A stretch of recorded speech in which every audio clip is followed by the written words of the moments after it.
Give me some candy, you stupid people! Oh, hey guys.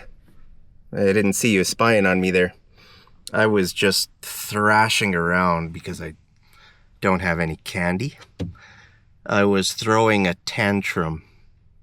Have you ever seen a kid in a store and the kid wants candy and his mom said no? And the kid starts thrashing and throwing a tantrum. Okay? If you throw a tantrum, that means you get angry. It's usually used for kids. Kids throw a tantrum. They get angry for no reason, if they don't get enough candy or whatever. So how could you describe this movement when they're like moving their arms and their legs in a violent way? That's called thrashing. Thrash. Okay? So in the last video, I taught you the word flail. Okay? Flail is also using your arms and your legs, but flail means to move your arms and your legs in like a clumsy way. So imagine I told you about a guy skiing, and the guy skiing is tumbling down the mountain. Is he angry? No, he's not violently, he's not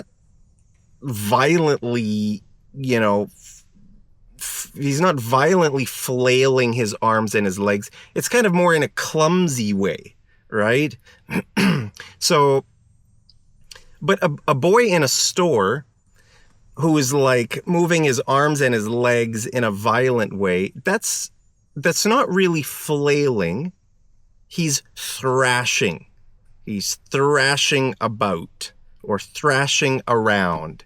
Usually we use small words after flail and thrash. So if you're flailing about or thrashing about, that means you're doing it, right?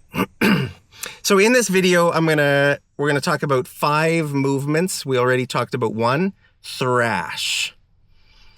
We're also going to talk about fidget, writhe, convulse, and double over. Let's see if I can remember all those.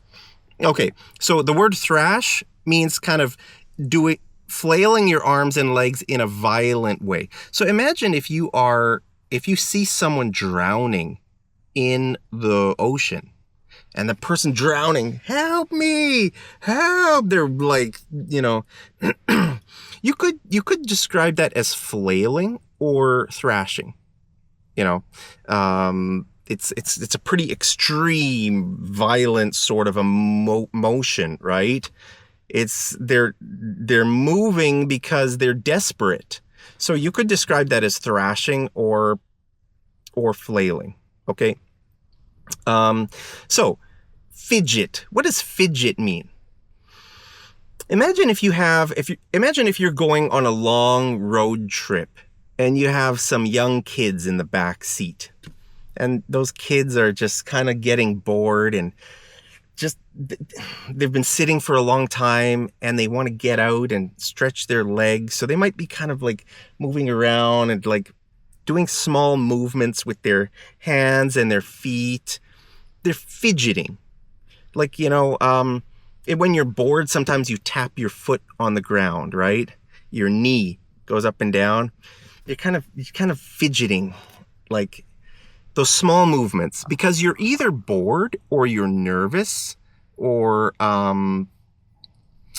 usually it's because you're bored or you're nervous. Like if you're at the hospital and you need to give blood. Imagine the doctor is gonna take blood out of you, and it's called drawing blood, right? The doctor's gonna draw your blood. Not this kind of draw. He's not gonna draw a picture of your blood. He's gonna draw to pull it out of you. The doctor is gonna draw your blood, and you're pretty nervous, right? So you're gonna be sitting there in the waiting room, and you're kind of like nervous, right? You're fidgeting. fidget. That's what it means to fidget. Okay, so like I said, you could fidget if you're bored or if you're nervous. Usually those are the big, or maybe you feel awkward or embarrassed. Imagine if everybody's looking at you.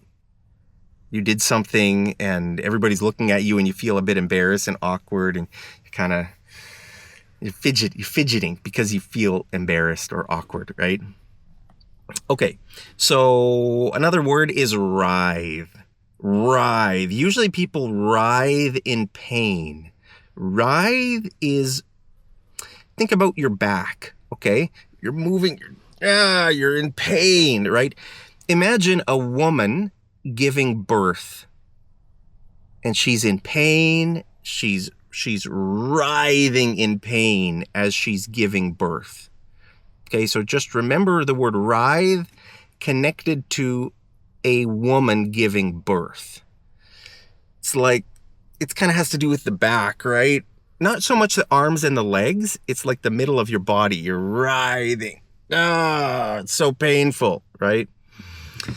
So you could writhe in pain because, I don't know, maybe your appendix burst. Okay, if something in your body, like if you have major pain in your body or your back or something, you're like writhing in pain. Another word is, actually, there's another word that's similar. It's double over. Okay, if a person is doubled over, that means think about your stomach. It's your body is moving forward, not back. You're forward. So imagine if someone kicks you in the stomach and your body goes forward like this and you're like doubled over. So you could say, when I kicked him in the stomach, I made him double over in pain. Look at that guy. He's doubled over. He's throwing up. He's in pain. He's doubled over. Okay, so it's a little bit like writhe, except writhe is more back, and the motorbike wanted to make a contribution in this video. If you're doubled over, it's like front, right? Your forward motion. Another word is convulse.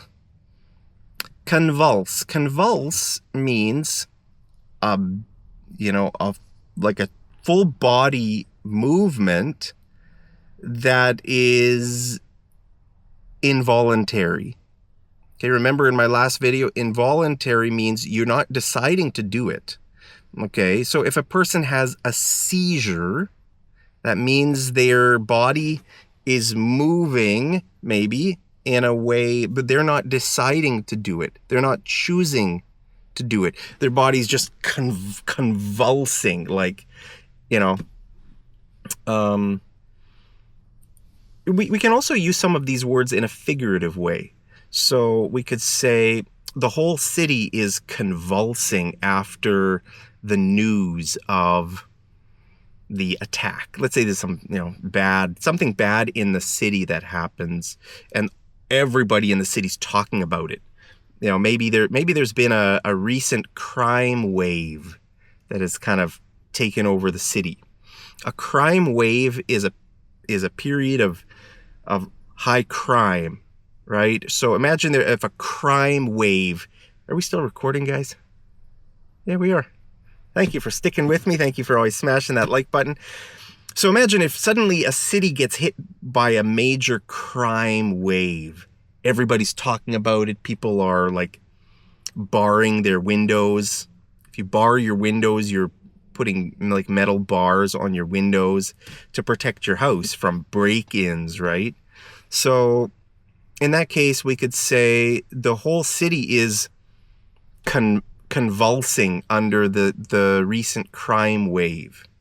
Okay, so there obviously it's not literal, it's figurative, right? But if we talk about something literal, like literal convulsing, it just means your body is moving, but you're not really deciding to do it. right? It's like the word twitch. Remember in the last video we talked about twitch. If your thumb is twitching or your eye is twitching, you're not deciding to do it. It's just happening involuntarily. Well, twitch is a very small kind of a movement, right? Convulse is the opposite. Convulse is almost like a full body movement, kind of. Does that make sense? Another kind of a related word to that is spasm.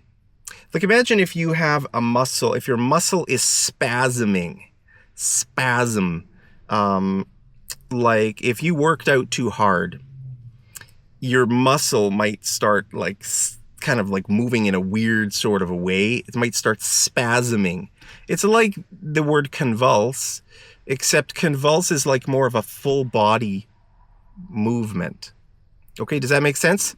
So is that it? We talked about thrash, convulse, fidget, double over, and writhe. There it is, guys. Hope that makes sense. Let me know if you have any comments down there. These kinds of words are really important if you want to take your English to the next level. Because for all these words, you could say moving. See that guy drowning in the ocean? He's moving around. He's moving his arms and his legs. It would be better to say he's thrashing around in the water. Okay? So all these words are really specific. They're used in different specific situations, right?